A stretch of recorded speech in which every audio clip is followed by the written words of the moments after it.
junjungan kita, tauladan kita, baginda Nabi besar Muhammad Sallallahu Alaihi Wasallam, kepada para keluarga dan sahabatnya, dengan harapan kita mendapat syafaatnya di yaumil qiyamah nanti. Amin, amin ya rabbal alamin. Hadirin wal hadirat, para sepuh, para guru, sebelum kajian yang akan disampaikan oleh guru kita Ustaz Insinyur Muhammad Lukman, mari kita baca Ummul Quran Suratul Fatihah, terkhusus untuk Bapak Selamat Priyono bin Ahmad Ruslan yang berapa hari dipanggil oleh Allah Subhanahu wa taala, dan sanak pemilik keluarga kita yang telah meninggal dunia. Mudah-mudahan dengan pembacaan Ummul Quran Suratul Fatihah, Allah menerima segala amal baiknya, Allah ampuni segala kekhilafannya, dan kuburnya dijadikan raudhah min riyadil jannah. Dan untuk keluarga kita yang sedang sakit, terkhusus untuk Bapak Revi, warga khusus Villa Dagutal, sanak famili keluarga kita yang sedang sakit, mudah-mudahan dengan pembacaan Ummul Quran Suratul Fatihah Allah sembuhkan dari segala penyakitnya, dijadikan penyakit yang membawa hikmah, dan tentunya menjadi penyakit yang menggugurkan segala kekhilafannya. Al-Fatihah. A'udzubillahi minasyaitonirrajim. Bismillahirrahmanirrahim. Alhamdulillahirabbil alamin arrahmanir rahim maliki yaumiddin iyyaka na'budu wa iyyaka nasta'in ihdinas siratal mustaqim siratal ladzina an'amta 'alaihim ghairil maghdubi 'alaihim waladdallin rabbighfir lana wa liwalidayna amin. Mari sama-sama kita dengarkan kajian yang akan disampaikan oleh guru kita, masih tentang membahas ketauhidan. Ini sangat penting. Memang kata sering kita dengar tauhid, tapi inilah yang menentukan kita masuknya kita ke surganya Allah atau tidaknya. Mudah-mudahan menjadi ilmu buat kita semua. Tafadhol wa masykur Ustaz. Allah baik Ustaz. Bismillahirrahmanirrahim. Assalamualaikum warahmatullahi wabarakatuh.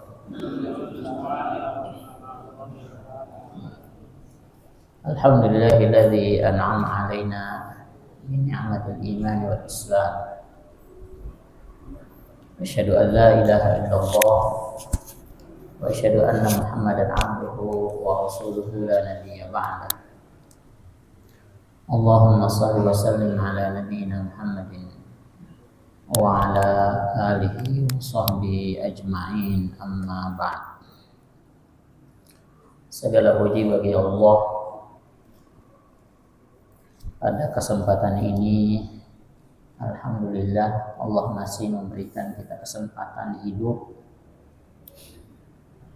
menikmati udara segar di subuh hari ini. Sesuatu yang kita syukuri, karena dengan kita mensyukuri nikmat Allah Subhanahu wa taala, maka kita akan menjadi seorang hamba yang bisa memaksimalkan pengabdian kita.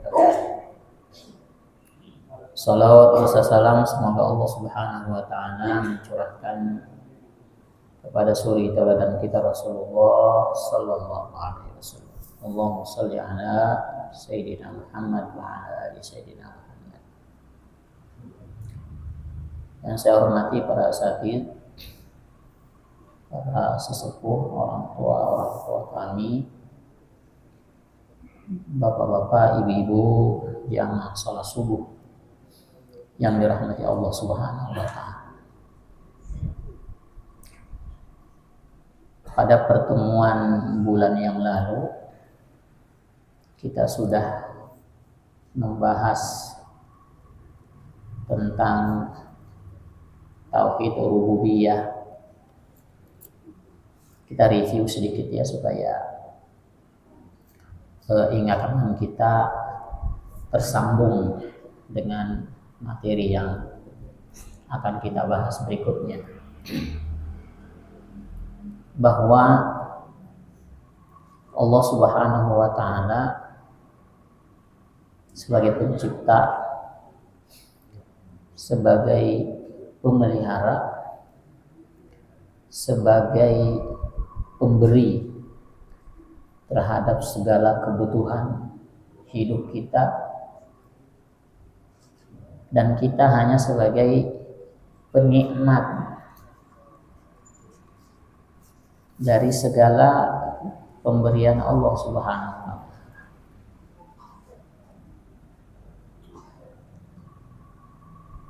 Sehingga kita meyakini bahwa tidak ada sebuah bentuk atau wujud makhluk yang kita saksikan dalam kehidupan kita yang tidak melalui sebuah penciptaan.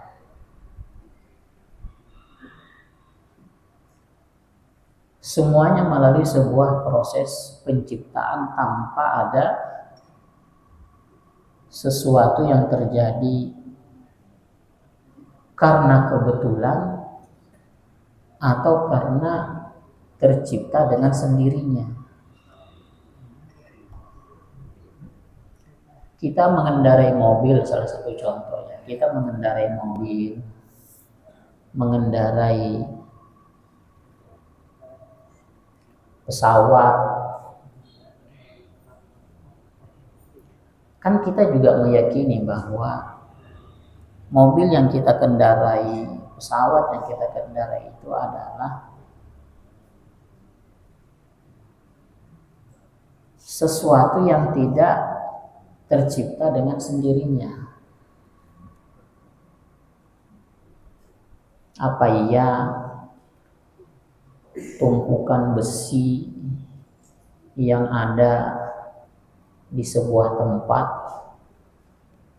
lalu kemudian dalam perjalanan waktu tumpukan besi itu secara evolusi berubah menjadi mobil.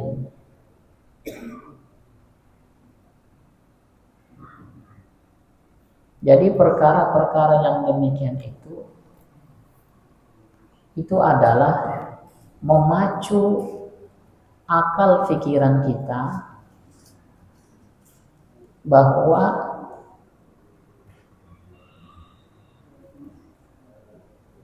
kesaksian kita terhadap sosok makhluk apa saja itu adalah merupakan sesuatu yang diciptakan.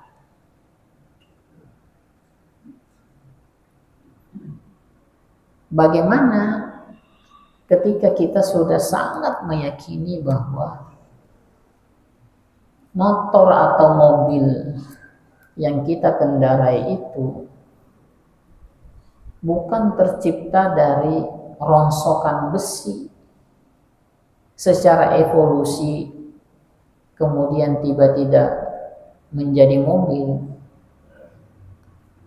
dan dia pun bisa berjalan apabila ada yang menggerakkan sehingga kita bisa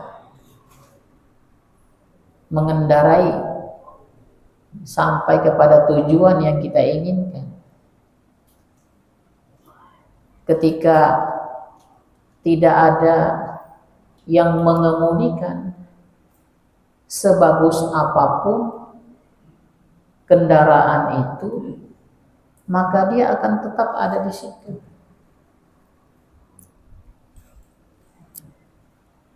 Bagaimana dengan sosok atau seekor nyamuk yang menempel di tubuh kita, memasukkan jarum yang ada di mulutnya itu, menyedot darah kita, lalu kemudian dia terbang. Apakah itu sesuatu yang terjadi dengan sendirinya? Atau munculnya nyamuk itu adalah terjadi dengan sendirinya? Kan tidak mungkin. Sama dengan misalnya kita lagi diam, kemudian ada yang nabok, kita tempelin, kita lihat yang nabok nggak ada. Kita nanya, yang nabok siapa? Saya. Enggak, kamu ditabok dengan sendirinya. Pasti ada yang mabok, yang nabok. Cuma yang nabok itu nggak ketahuan ada di mana.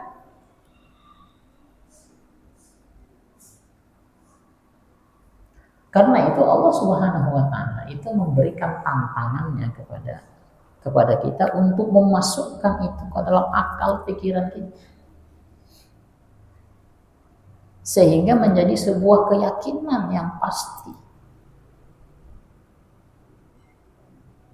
Misalnya di dalam surat At-Tur, Allah Subhanahu wa Ta'ala berfirman,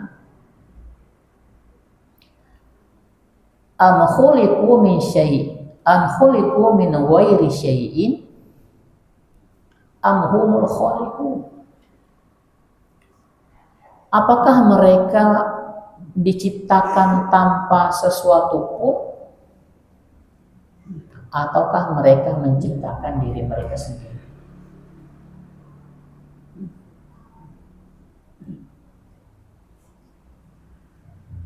Ini menunjukkan bagaimana Allah Subhanahu wa Ta'ala memberikan tantangannya kepada kita. Prosesnya kita amati. Telur yang bulat itu ditaruh di sebuah tumpukan jerami-jerami.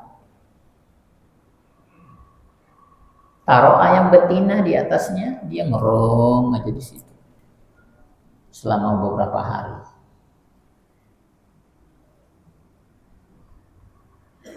Hari atau berapa? Tiba-tiba telur yang bulat-bulat itu tahu-tahu pecah, kemudian keluar anak ayam. Terus kita katakan bahwa telur itu berubah menjadi ayam karena dia reming. Begitu aja? Apakah ada desain? Ditarik ke sana, dibuat sayapnya, dibuat kakinya. Dalam desain itu, dalam prosesnya tidak terlihat. Karena yang terlihat itu hanya telur seperti bola pingpong, tetapi tiba-tiba dia pecah kemudian keluar menjadi anak ayam. Subhanallah. Apakah itu terjadi dengan sendirinya?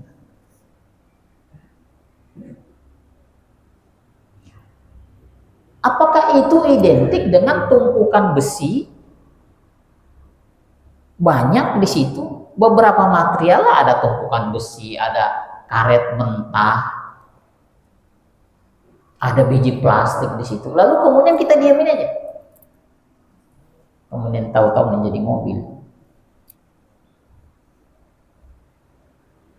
Terkadang kita memisahkan logika kita ketika itu terkait dengan sesuatu proses yang kita saksikan di pabrik. Oh begini ya, ada besi dicetak dulu, bikin ininya dulu, kemudian di assembling, disusun sehingga menjadi mobil. Kita tidak mengidentikan itu dengan proses penciptaan makhluk Allah yang lainnya, karena kita tidak menyaksikan bagaimana proses. Ketika istri kita sedang hamil, kemudian yang kita saksikan itu adalah proses apa? USG, sebulan sekali dilihat, oh berkembangnya begini, oh kakinya sudah ada, oh jantungnya sudah mulai berdetak, oh wujudnya sudah ada.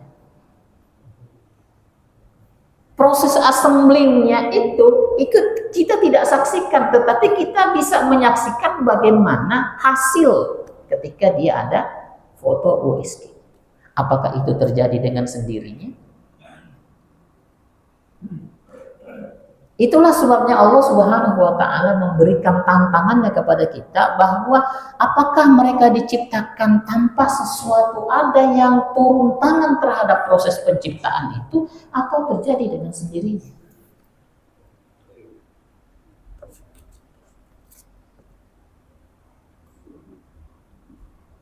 Nah, pada pertemuan yang lalu sudah banyak nas-nas yang menjelaskan bahwa ini itu adalah proses penciptaan. Bagaimana kita diciptakan oleh Allah Subhanahu wa taala. Lalu kemudian apakah selesai bahwa kita hanya diciptakan lalu kemudian didiemin aja begitu? Nih, kamu saya udah ciptakan. Udah, begitu aja.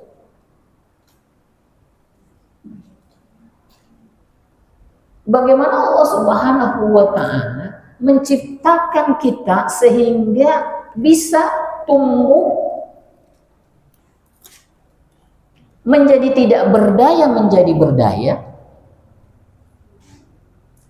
mampu beraktivitas, mampu mencari nafkah, dan nafkah itu Allah Subhanahu wa taala jamin ketersediaannya meskipun dia tidak berada di hadapan kita.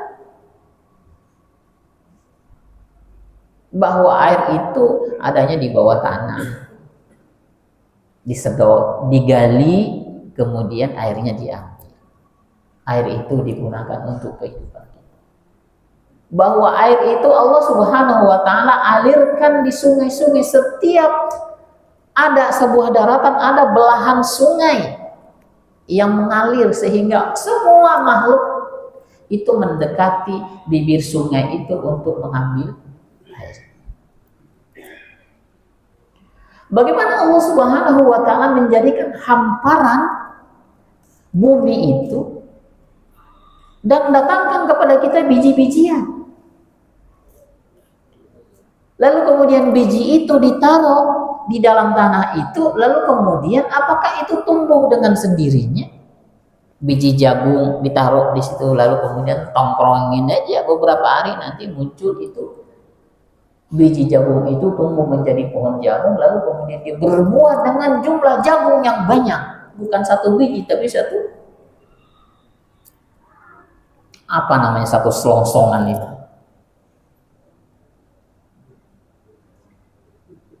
Bagaimana Allah Subhanahu wa taala menjadikan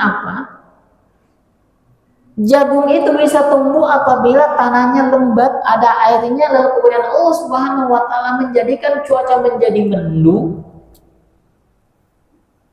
Lalu kemudian Allah Subhanahu wa taala menurunkan hujan dalam kadar tertentu sehingga semuanya bisa. Arena-arena kehidupan semuanya disiapkan oleh Allah Subhanahu wa taala. Bukan hanya sekedar kita diciptakan. Bagaimana Allah Subhanahu wa taala menjadikan udara ini 80%-nya adalah oksigen. Yang 20%-nya adalah campuran antara nitrogen, karbon dioksida, dan lain-lain. Karena Allah Subhanahu wa taala menjadikan organ tubuh kita yang namanya paru-paru itu adalah membutuhkan oksigen dalam jumlah banyak sehingga kita bisa bernafas.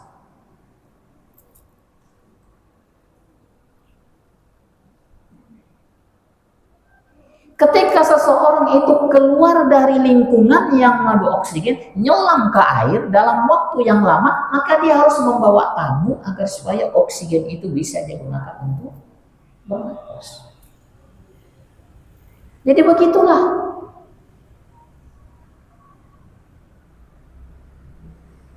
Karena itu Allah Subhanahu wa taala menyodorkan atas logika-logika tadi, menyodorkan kepada kita akan pengabdian, akan penyembahan. Kenapa Bapak? Karena banyak orang dari sisi rububiyahnya itu udah sangat mengakui. Karena tidak ada yang bisa, tidak ada ilmuwan manapun yang bisa membantah semuanya bahwa itu semua bukan Allah kok yang bikin, bukan. Tidak ada. Tidak ada ilmuwan satupun yang ada di muka bumi ini yang memberikan bantahan bahwa yang ada itu adalah bukan Allah yang menciptakan, tetapi ada Tuhan yang lain. Cuma persoalannya adalah konsekuensi tuntutan daripada tauhid rububiyah itu adalah masuk kepada uluhiyah atau ibadah. Tauhid uluhiyah itu dengan tauhid ibadah. Konsekuensi. Ya, pada pertemuan yang lalu saya bahwa ini adalah sebuah konsekuensi.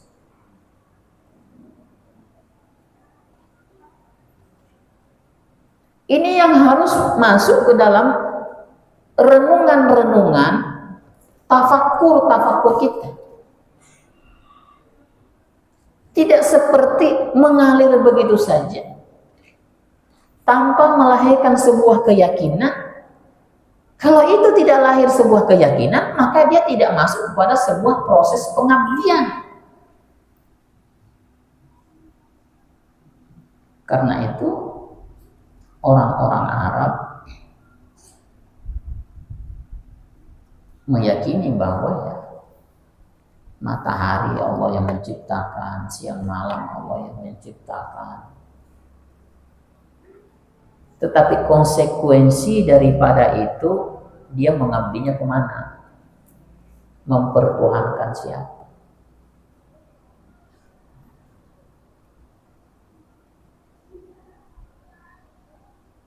Ketika ditanya siapa yang menciptakan langit dan bumi? Allah.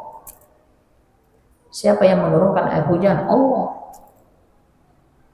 Siapa yang menjadikan organ kita sehingga sempurna, bisa melihat, bisa mendengar, bisa berjalan, jantung kita bisa berdetak, mengalir, bisa beraktivitas? Siapa yang itu semua yang mengatur? Allah. Tetapi dalam konteks tauhid uluhiyah atau tauhid ibadahnya atau pengabdiannya, dia tidak tujukan kepada yang tadi dia akui sebagai zat yang menciptakan dirinya. Itu kan nggak benar.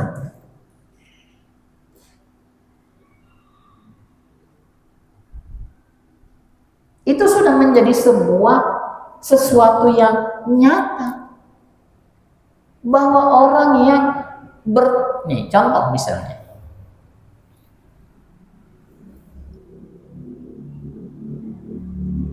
kenapa ada kaidah syar'i yang menjelaskan, yang meminta kepada kita untuk mengabdi kepada orang tua, menghormati orang tua?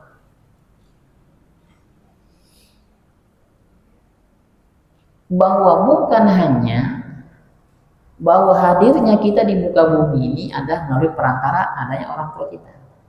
Bukan hanya itu kan. Tapi kita tumbuh dari sebuah pasangan suami istri yang kemudian ketika dulu kita kecil, kita dikasih makan, dikasih minum, dipelihara, dibantu hidupnya sampai berhasil. Lalu kemudian konsekuensinya itu adalah menghormati orang tua, berbakti kepada orang tua. Itu sederhananya kan seperti itu. Tapi bagaimana mungkin lebih dari itu? Seseorang sudah mendapatkan segala-galanya dalam hidupnya. Dan itu diyakini bahwa segala-galanya yang dia dapatkan itu adalah merupakan pemberian Allah Subhanahu wa Ta'ala, lalu kemudian pengabdiannya itu diberikan kepada yang lain. Itu kan sudah sesuatu yang tidak mungkin. Tetapi itu terjadi kan? Sebahagian manusia yang ada di muka bumi ini adalah menyerahkan pengabdiannya selain kepada Allah. Ketika dia memberikan pengabdiannya kepada Allah Subhanahu wa Ta'ala, pada saat yang bersamaan dia juga memberikan pengabdiannya kepada yang lain. Itulah yang disebut dengan musyrik. Mempertuhankan Allah Subhanahu wa Ta'ala sekaligus juga mempertuhankan yang lain-lain juga. Konteks mempertuhankan yang lain-lain juga itu tidak berarti bahwa dia sholat di hadapan berhala misalnya. Kan cabang-cabang kemusyrikan itu kan banyak. Hal-hal yang sederhana saja, misalnya katakan itu dokter yang itu paten tuh mantap, sakit apa aja kalau pergi ke situ pasti sembuh. Itu sudah musyrik itu. Jadi tidak harus tunduk nyembah Allahu Akbar di hadapannya dokter itu. Tidak harus seperti itu. Karena itu kita perlu menggali kembali tentang bagaimana cabang-cabang kemusyrikan itu, sehingga perilaku keseharian kita itu kita terjebak kepada sebuah kemusyrikan.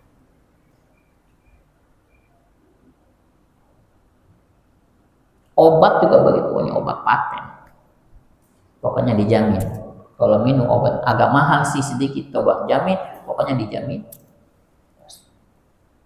Di mana Allah? Udah nggak ada, Allah di sini nggak ada. Apakah itu mempertuhankan obat itu? Iya, benar, dia mempertuhankan obat itu. Sampai kayak begitu cabang daripada sebuah kemusyrikan. Bapak-bapak, ibu-ibu yang dirahmati Allah Subhanahu wa taala. Karena itu tadi kita sudah membahas bahwa konsekuensi daripada keyakinan penciptaan dan pemeliharaan Allah Subhanahu wa taala itu adalah tauhid uluhiyah atau tauhid ibadah. Tauhid ibadah itu ini adalah menjadi dakwahnya para nabi. Semua nabi yang diutus oleh Allah Subhanahu wa taala itu memerintahkan untuk bertauhid uluhiyah atau beribadah kepada Allah Subhanahu wa taala. Kenapa begitu? Karena tauhid rububiyah terkait dengan penciptaan, orang gampang mengalah atau mengakui akan sebuah kehebatan karena dia tidak mampu melakukan itu, sehingga dia mengakui bahwa ini adalah ciptaan Allah Subhanahu wa taala. Tetapi mereka kebanyakan enggan untuk mengikuti konsekuensi itu. Bagaimana perdebatan Nabi Ibrahim alaihi salatu wassalam terhadap kaumnya, terhadap penentangannya terhadap penyembahan berhala. Itu kan digambarkan di dalam Al-Quran.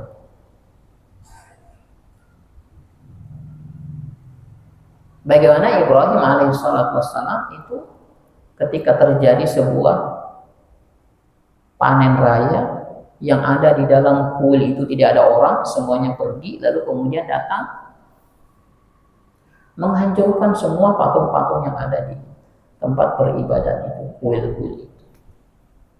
Ada yang kecil, ada yang setengah kecil, ada yang setengah besar. Ada rajanya yang gede, yang besar. Dihancurkan pakai apa? Pakai kampak. Penggalin semua leher, buntung semua. Lalu kemudian kampak itu dikalungkan di lehernya patung yang paling besar. Ketika para pembesar-pembesarnya itu kembali mau melakukan penyembahan terhadap kuil-kuil itu, didapati patung-patung itu sudah berantakan semua, kecuali hanya tersisa satu saja. Lalu kemudian dicari siapa pelakunya. Lalu yang ada mengatakan satu-satunya yang tidak ikut dalam prosesi yang kita lakukan cuma satu orang, yang namanya Ibrahim, dan selama ini senantiasa menentang Tuhan-Tuhan kita. Oh, kalau begitu pelakunya benar Ibrahim. Dipanggil Ibrahim, kemudian jadi kamu yang melakukan ini Ibrahim? Enggak. Itu ada kampak itu di depan dia, di kalungnya yang paling gede. Kamu tanya aja sama dia, masa tanya ke saya? Kan ini dihancurnya pakai kampak. Kampaknya ada di leher dia, kamu tanya aja dia. Lalu kemudian pembesarnya mengatakan nggak mungkin. Mana bisa patung ngomong? Nah, logikanya langsung masuk. Kalau begitu mana mungkin kamu menyembah yang tidak bisa memberikan manfaat dan juga tidak bisa memberikan mudarat kepada kamu. Kenapa kamu sembah? Jadi perdebatan antara satu kaum dengan para nabi yang diutus oleh Allah Subhanahu wa taala itu ada terkait dengan penyembahan, terkait dengan peribadatan. Bukan hanya sekedar pengakuan, karena pengakuan itu adalah logikanya mudah ditangkap. Ketika seseorang itu tidak mampu melakukan, maka ada keyakinan bahwa ada yang lebih mampu melakukan itu. Tetapi terkait dengan pengabdian, itu menjadi sebuah perdebatan, menjadi dakwah dari semua nabi yang diutus oleh Allah Subhanahu wa taala. Karena itu Allah Subhanahu wa taala berfirman, "Wa laqad ba'atsna fi kulli ummatin rasulan an i'budullaha wajtanibut taghut." Dan sungguh kami telah mengutus rasul-rasul di setiap zaman, di setiap umat, agar apa? Agar mereka menyembah Allah saja dan menjauhi taghut, menjauhi sesembahan-sesembahan yang lain, memurnikan ibadahnya, tujuannya, sandarannya, kemudian pengabdiannya tertuju hanya satu. Kepada siapa dia menyembah? Pada Allah. Kepada siapa dia meminta? Kepada Allah. Kepada siapa menggantungkan segala urusannya? Kepada Allah. Kepada siapa dia berdoa? Kepada Allah.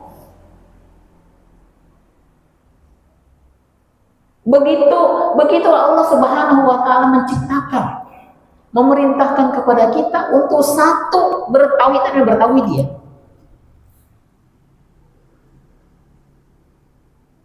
Minta tolong ke siapa? Kepada Allah. Meminta kepada siapa? Kepada Allah. Kita ada masalah, kita sandarkan kepada siapa masalah itu? Kepada Allah. Nggak ada kepada yang lain.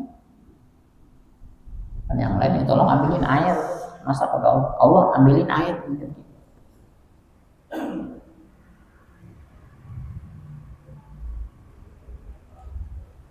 Itu tauhid. Karena itu dikatakan wajibtanibut taghut, jauhilah sesembahan yang lain. Ini perintah semua nabi.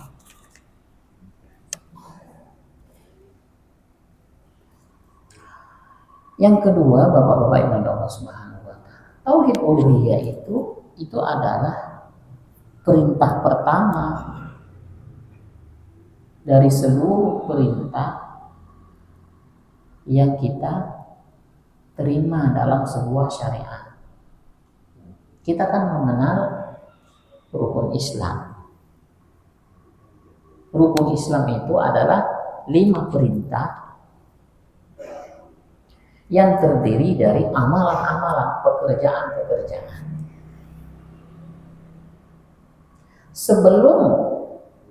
Sebelum kita mengerjakan 4 pekerjaan, bahwa sholat, kemudian berzakat, berpuasa, melaksanakan ibadah haji, maka perintah pertamanya apa?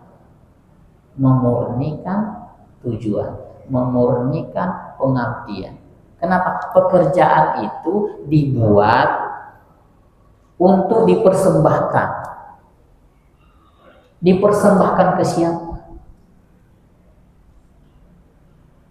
Karena itu bahasanya ya, perintah ya, pertama di dalam syariat itu adalah mentauhidkan Allah Subhanahu wa taala. Di dalam sebuah hadis Rasulullah SAW dikatakan, umirtu an uqatilan nas hatta yashhadu an la ilaha illallah wa anna muhammadar rasulullah. Aku diperintahkan oleh Allah untuk memerangi manusia hingga semuanya bersaksi bahwa tidak ada yang diibadahi kecuali hanya Allah Subhanahu wa taala, dan mereka mengakui, bersaksi bahwa Nabi Muhammad adalah utusan Allah Subhanahu wa taala. Itu semua itu adalah dasar. Sebelum kita melaksanakan ibadah-ibadah, maka keyakinan itu harus muncul dengan kuat. Karena itu terkait dengan tujuan, terkait dengan misi, terkait dengan cita-cita, terkait dengan pengharapan, terkait dengan doa, terkait dengan penyerahan segala urusan, terkait dengan ketergantungan.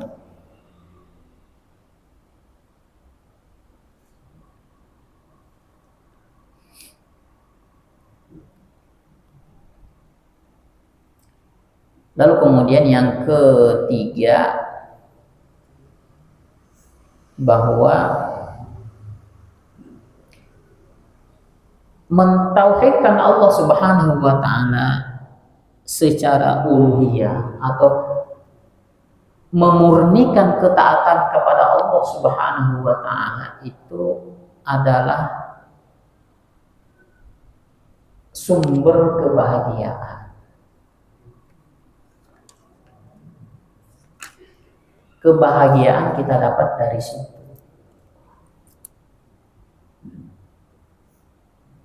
Coba misalnya kita mempraktekkannya, misalnya selesai sholat subuh kita berzikir, kita baca Quran, kita berzikir selama 1 jam sampai dengan memasuki waktu syukur, berzikir kepada Allah Subhanahu, membaca Al-Quran, membaca zikir, mengulang-ulang zikir, subhanallah, alhamdulillah, wala ilaha illallah, wallahu akbar. Kita resapi maknanya. Mungkin awal-awal karena kita tidak terbiasa, ada rasa bosan, capek, duduk, gitu ya, pegel. Tetapi ketika itu dinikmati, diresapi maknanya, maka kita akan merasakan kebahagiaan. Kenikmatan yang kita rasakan melebihi dari kenikmatan yang selama ini kita dapat. Kalau orang mengatakan apa sih yang paling nikmat?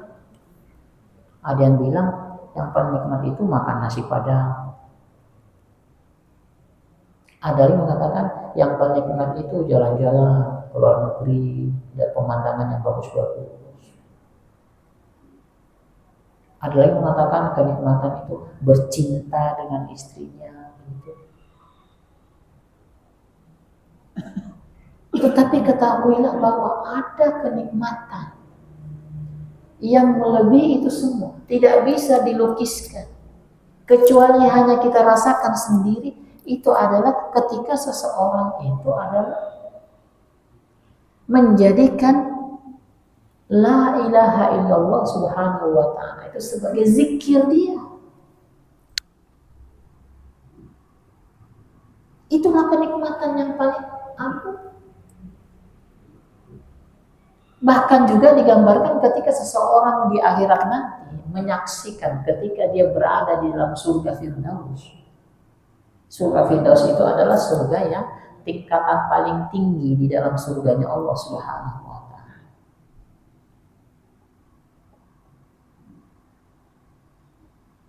Apa yang dirasakan di dalam surga itu nikmat, semuanya nikmat. Makan buah-buahan, makan apa saja, semuanya nikmat. Tetapi ada saat-saat tertentu Allah Subhanahu wa ta'ala menampakkan wajahnya dengan kata-kata salamun alaikum, salamun alaikum. Maka semua orang itu mendongak ke atas melihat wajahnya Allah Subhanahu wa ta'ala. Kenikmatan-kenikmatan berupa makanan, bergaul dengan istrinya, dengan bidadari-bidadari surga itu, dengan kenikmatan semua yang ada itu menjadi tidak ada apa-apanya kenikmatan itu ketika dia menyaksikan wajahnya Allah Subhanahu wa ta'ala. Jadi ada sebuah kenikmatan yang luar biasa ketika seseorang itu memiliki interaksi dengan Allah Subhanahu wa Ta'ala. Dan inilah sumber kebahagiaan manusia. Tidak ada lagi kebahagiaan di muka bumi ini. Tidak ada lagi kebahagiaan di akhirat nanti. Ketika tidak ada lagi kebahagiaan di alam kubur yang dirasakan oleh semua manusia kecuali ketika dia memiliki kedekatan hanya kepada Allah Subhanahu wa Ta'ala saja.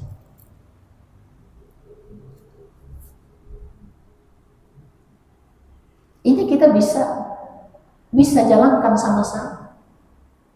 Karena para ulama-ulama kita juga mempraktekkan ini. Sumber kebahagiaan menyembah Allah Subhanahu wa Ta'ala, memurnikan tujuan, menyandarkan segala urusan, menafikan yang lain di dalam hal meminta, di dalam hal menyandarkan urusan, dalam hal minta tolong. Iyyaka na'budu wa iyyaka nasta'in. Itu kan janji kita, komitmen kita. Dan tidak dibaca, tidak diucapkan sekali sehari, berkali-kali.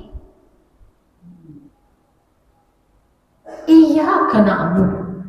Kalau istilah kasar, masa sih begitu? Masa sih berkali-kali diulang? Nggak dipraktekin juga, nggak masuk ke hati juga. Kalau begitu, untuk apa itu diulang-ulang terus dalam setiap sholat kita? Bahkan dikatakan tidak sah sholatnya kalau itu tidak ada ucapan itu.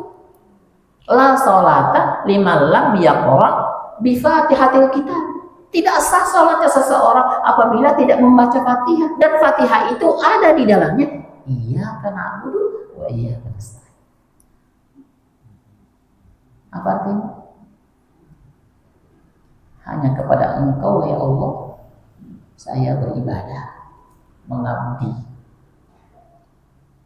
dan hanya kepada Engkau saya minta tolong. Komitmen, janji, setia kepada Allah Subhanahu wa Ta'ala dalam kehidupan kita. Itu yang terus kita ucapkan.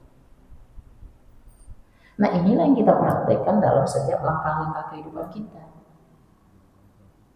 Iyyaka na'budu wa iyyaka nasta'in bukanlah sekedar sebuah ucapan di dalam sholat, tetapi dia sebuah praktek hidup. Bermasalah dengan keluarga, iyyaka na'budu wa iyyaka nasta'in.